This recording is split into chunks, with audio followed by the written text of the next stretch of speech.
ઉચ્ચ શિક્ષણ કમિશનરની કચેરી અને શિક્ષણ વિભાગ દ્વારા જે જુદા જુદા ઇનિશિયેટિવ શરૂ કરાયા છે એમાંનું આ બાયસેક, જેની અંદર દર વર્ષે જુદા જુદા વિષયના વ્યાખ્યાનમાળાઓ યોજાય છે.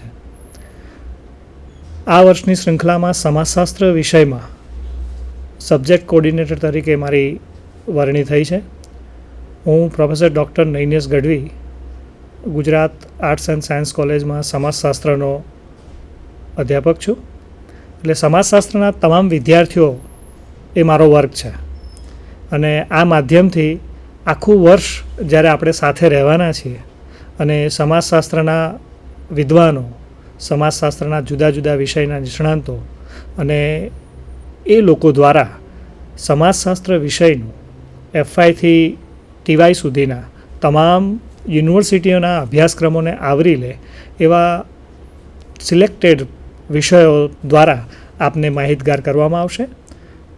એવા વિષયોની પસંદગીમાં જ્યારે જઈએ છીએ ત્યારે અને સરકારે એક નવું ઇનિશિયેટિવ્સ અને સરકારનો એક શિક્ષણનો નવતર પ્રયોગ ચોઇસ બેઝ ક્રેડિટ સિસ્ટમ શરૂ થયું છે, ત્યારે FYના વિદ્યાર્થીઓ માટે ખાસ આ પ્રથમવાર જ ચોઇસ બેઝ ક્રેડિટ સિસ્ટમના આધારે આજે એક નવો વિષય શરૂ કરવામાં આવી રહ્યો છે, જે તમારા અભ્યાસક્રમના પ્રથમ પ્રકરણમાં હશે.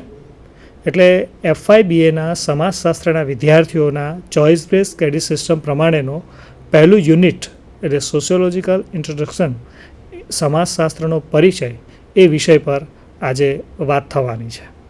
મિત્રો, આપણે જાણીએ છીએ કે સમાજની શરૂઆત ક્યારથી થઈ એના માટે અનેક પ્રશ્નો, અનેક વિવાદો, અનેક વિદ્વાનો યુરોપ, અમેરિકા, આ બધા જુદા અને રશિયાના વિદ્વાનોએ જુદા જુદા મતાંતરો આપ્યા હતા. વાત એમ કહેવાય છે કે આદમ અને ઈવ ત્યારથી શરૂ થયેલી દુનિયા એ અત્યારે આટલા ફાસ્ટ યુગમાં પ્રવેશી છે. પણ સમાજશાસ્ત્રની જ્યારે વાત આવે છે ત્યારે સમાજની શરૂઆત ક્યારથી થઈ હશે? ફ્રોઈડ અને જે એવા મનોચિકિત્સકો છે એ લોકો એમ કહે છે કે વ્યક્તિ જીવનની શરૂઆત થઈ ત્યારથી જ એની અંદર સમૂહમાં રહેવાની ભાવના હતી. અભ્યાસ દ્વારા એવું જોવા મળ્યું કે માનવ સમાજની અંદર સમાજની શરૂઆત થઈ, સમૂહમાં રહેવાની શરૂઆત થઈ એ પહેલાંથી જ પ્રાણીઓની અંદર એક એવી અલગ સોસાયટી જોવા મળતી હતી, અલગ સમુદાય જોવા મળતો હતો. ચોક્કસ પ્રકારના પ્રાણીઓ અમુક સમૂહમાં રહેતા હતા. તમે અને અમે આપણે ક્યારેક જોયું હશે વાંદરાઓનું ઝુંડ, હાથીઓનું ઝુંડ અને એવા કેટલાય પ્રાણીઓ જે ટોળામાં રહે છે. બહુ ઓછા પ્રાણીઓ એવા છે જે એકલા રહે છે. એ ધરોહરમાં ઉત્ક્રાંતિના એ સિદ્ધાંતોની અંદર ક્યાંક સમાજની શરૂઆત થઈ ગઈ. એકલો રહેતો વ્યક્તિ પોતાનું જીવન પસાર કરતો હતો, શિકાર દ્વારા શિકાર કરી અને પોતાનું જીવન નિર્વાહ કરતો હતો, પોતાની આસપાસના લોકોનું જીવન નિર્વાહ કરતો હતો. પણ સાચા સમાજની, જેને સમાજ શાસ્ત્ર આપણે કહીએ છીએ, એની શરૂઆત ક્યારથી થઈ એ બહુ અગત્યનો વિષય છે. આજે એ વિષય પર જ આપણું વ્યાખ્યાન છે. એ પહેલાં હું તમને કેટલીક અગત્યની માહિતી આપી દઉં કે સમાજશાસ્ત્ર એ વિષય તરીકે શરૂ થયો એ પહેલાં સામાજિક માનવશાસ્ત્રની એક શાખા હતો. એક વિષય તરીકે શરૂ થયાની એની શરૂઆત એનો સમયગાળો બહુ ઓછો છે.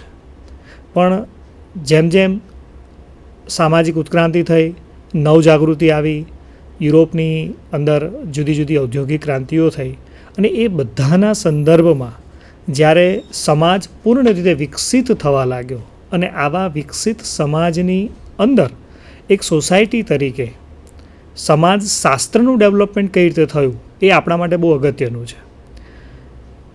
સામાજિક માનવશાસ્ત્રની પેટા શાખા તરીકે સમાજશાસ્ત્ર કેવું હોઈ શકે એનું જ્યારે વિચાર કરવામાં આવ્યો કે એની અંદર કયા કયા અભ્યાસ ક્ષેત્રોનો સમાવેશ કરી શકાય, કઈ કઈ વસ્તુઓને એમાં મૂકી શકાય. સમાજશાસ્ત્ર, સામાજિક માનવશાસ્ત્ર, સામાજિક નુવંશશાસ્ત્ર, આ બધાની જે મૂળ સ્ત્રોત હતો, બરાબર, એરિસ્ટોટલે એવો ખ્યાલ આપ્યો હતો કે સમાજની અંદર રહેતી તમામ વ્યક્તિઓ એ પરસ્પર સાથે રહેવાની એમની ભાવના એ સમાજ નિર્માણનો બહુ મોટો પાયો છે. આવી એક બેઝિક વ્યાખ્યાથી શરૂ થયેલો સમાજશાસ્ત્ર, એરિસ્ટોટલ સમાજશાસ્ત્રના પિતા કહેવાય છે, પણ વાસ્તવમાં એમની પહેલાં શું સમાજશાસ્ત્ર હતું જ નહીં? સમાજ અસ્તિત્વમાં નહોતો? ના, એવી વાત નથી. સમાજ હતો, સમાજનું અસ્તિત્વ હતું, પણ એને ફાઇન્ડ કરવામાં નહોતું આવ્યું. મિત્રો, સમાજશાસ્ત્રની શરૂઆત થઈ ત્યારથી આપણે જોઈએ છે કે જુદા જુદા સમાજશાસ્ત્રીઓ એ અનેક પ્રકારના અભ્યાસો કરી અને સમાજશાસ્ત્રને એક નવું સ્વરૂપ આપ્યું છે. એક અલગ વિષય તરીકે સામાજિક માનવશાસ્ત્રની એક પેટા શાખા તરીકે સમાજશાસ્ત્રનો એક અલગ વિષય તરીકે જ્યારે શરૂઆત થઈ ત્યારે આપણે મિત્રો સમજી શકીએ છીએ કે એની અંદર અનેક પ્રકારના અભ્યાસક્રમોને સમાવી લેવામાં આવ્યા હતા. સમાજનો ઉદ્ભવ, સમાજનો વિકાસ કેવી રીતે થયો, એની અંદર જુદી જુદી સામાજિક સંસ્થાઓનું નિર્માણ કેવી રીતે થયું, એ સામાજિક સંસ્થાઓ કેવી રીતે કાર્યરત છે, એ સામાજિક સંસ્થાઓના ઉપયોગો કયા કયા છે. એક વ્યક્તિ, એક બાળક એક ઘરમાં જન્મે છે ત્યારથી એવી કયા કયા સ્ત્રોત છે જેના સામાજિકરણમાં ભાગ ભજવે છે. જુદી જુદી સંસ્થાઓ દ્વારા જુદા જુદા પરિમાણોથી એનું સોશિયલાઇઝેશન થાય છે. તો સમાજશાસ્ત્રના પરિચયમાં સમાજશાસ્ત્રના વિદ્યાર્થી તરીકે આપણા માટે બહુ એ અગત્યનું થઈ જાય છે કે સમાજશાસ્ત્ર એ જ્યારથી શરૂ થયું ત્યારથી અત્યાર સુધી એનો જે વિકાસ છે, એનો ઉદ્ભવ અને વિકાસની જે ગતિ છે અને એના જે જુદા જુદા રિસર્ચો થયા છે એ બધાની માહિતી આપણે મેળવવાની છે. આપણી પાસે માતબર સમય છે.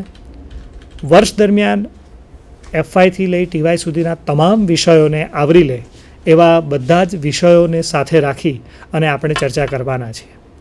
હું તમને જુદા જુદા એવા વિદ્વાન અધ્યાપકો દ્વારા એનો લાભ અપાવીશ અને જેના થકી આપને બાયસેગનું લેક્ચર છોડવાનું મન નહીં થાય. કદાચ કોલેજનું લેક્ચર તમે બંક કરશો પણ તમે તમારા પ્રિન્સિપલને ડિમાન્ડ કરશો કે નહીં સર, સોશિયોલોજીનું બાયસેગનું લેક્ચર અમારે એટેન્ડ કરવું છે. કારણ કે એવા વિદ્વાન અધ્યાપકો, અનુભવી અધ્યાપકોને અહીંયાથી આ પ્લેટફોર્મ પરથી આપણે રજૂ કરવાના છીએ. આજે પહેલી જ આ વર્ષની શરૂઆતમાં જ્યારે પ્રથમ વ્યાખ્યાન છે ત્યારે ડૉક્ટર બાબા સાહેબ આંબેડકર ઓપન યુનિવર્સિટીના પૂર્વ વાઇસ ચાન્સેલર ડૉક્ટર આમ્રપાલીબેન મર્ચન્ટને હું આવકારું છું. Welcome madam. આપ સૌ સમાજશાસ્ત્રના વિદ્યાર્થી તરીકે જે FYના વિદ્યાર્થીઓ હશે કદાચ એમને ખ્યાલ નહીં હોય. સમાજશાસ્ત્રનું આ એવું એક વ્યક્તિત્વ છે જેને એક અસ્તિત્વ તરીકે તમે ગણી શકો. એમના એટલા બધા રિસર્ચ વર્ક છે, એમના હાથ નીચે અનેક વિદ્યાર્થીઓ PhDની પદવી પ્રાપ્ત કરી છે. સરદાર પટેલ યુનિવર્સિટીના વિભાગીય અધ્યક્ષ રહ્યા. વુમન એમ્પાવરમેન્ટ, ડાયસ્પોરા, આ બધા વિષયો એમના રસના વિષયો અને એની અંદર એટલા બધા સેમિનારો, પરિસંવાદો અને સ્ત્રીઓ માટે તો એમ કહેવાય કે સ્ત્રી અને સ્ત્રીની સમસ્યા અને એનું નિવારણ એટલે ડૉક્ટર આમ્રપાલીબેન મર્ચન્ટ. સમાજની અંદર અને ગુજરાતમાં અને ખાસ કરીને હું તો કહું છું કે રાષ્ટ્રીય કક્ષાએ સમાજશાસ્ત્રની જ્યારે કોઈ નવી વાત મૂકવાની આવે ત્યારે એની અંદર જે કમિટી બેસે તો એ લોકો ડૉક્ટર આમ્રપાલીબેન મર્ચન્ટનું નામ ભૂલી ન શકે.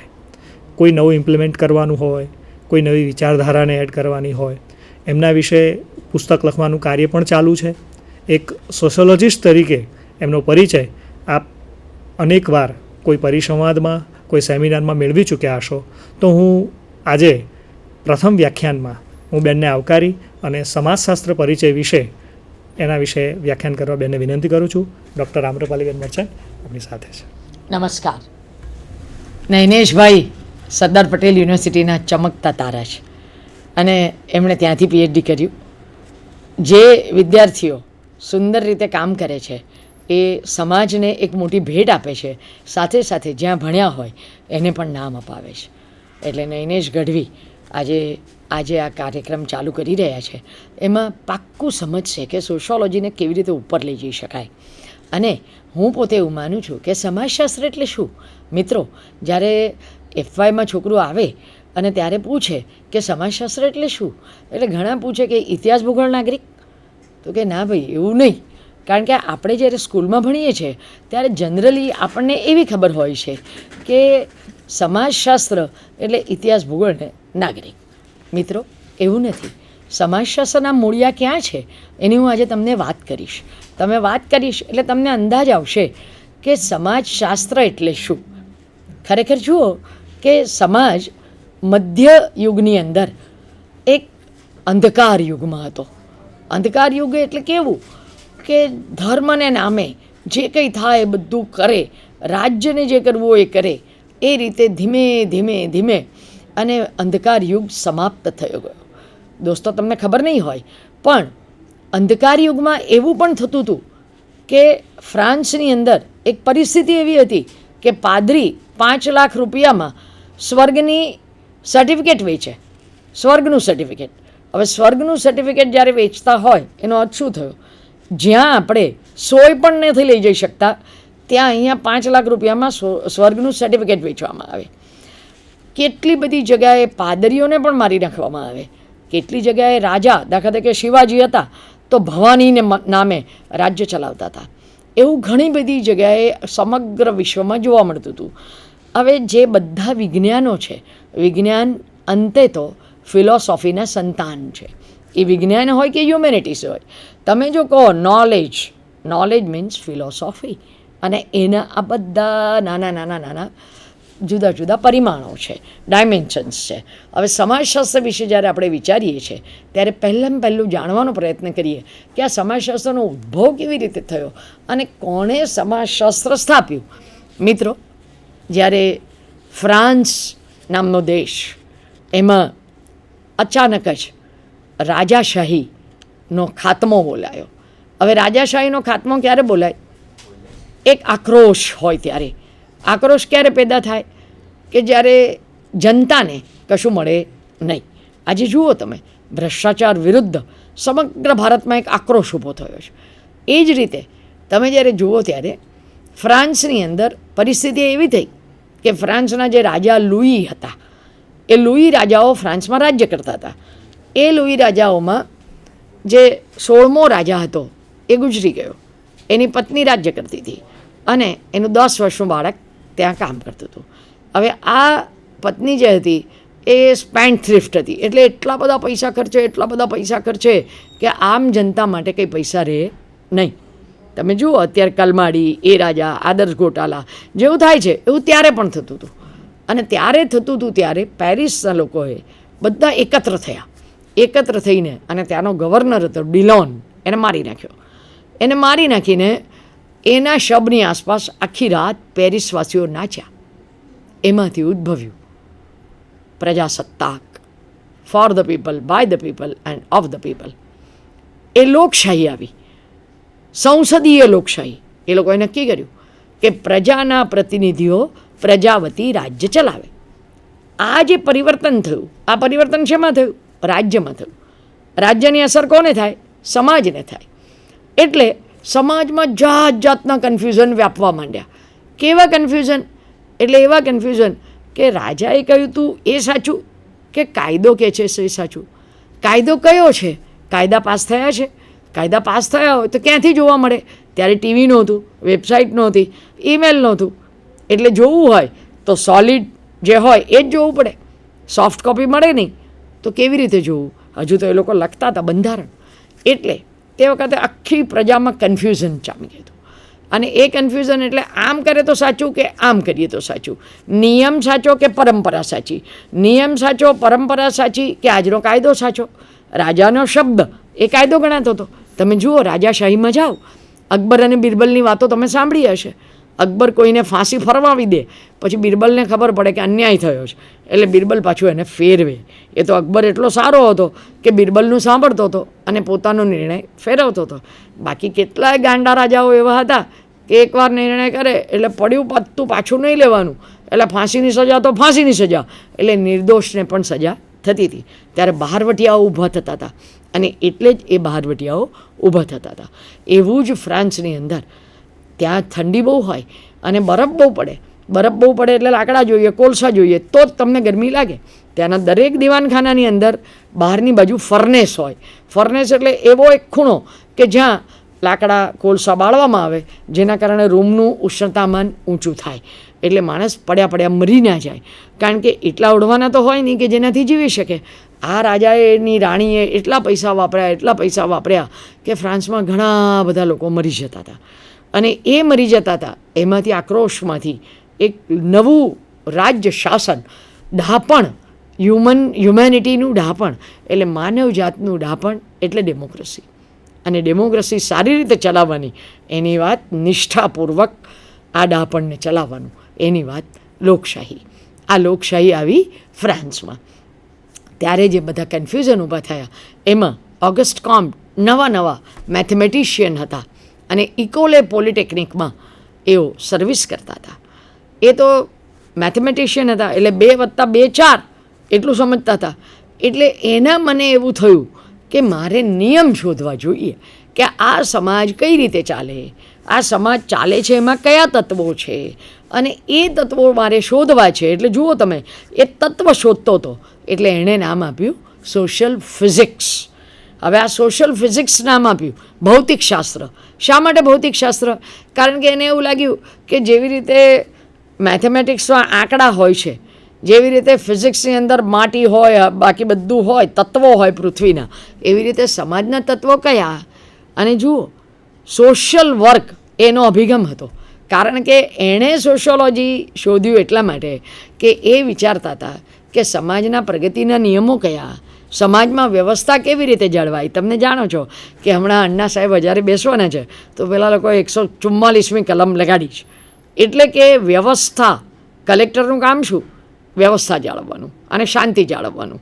એટલે ઓગસ્ટ કોમ્ટ પણ એ કન્ફ્યુઝન, એટલે તમે જુઓ કન્ફ્યુઝન કેવું હોય કે રાજાએ કહ્યું હોય કે બધાએ આ ચોકમાંથી પસાર થાવ એટલે સલામ મારવાની.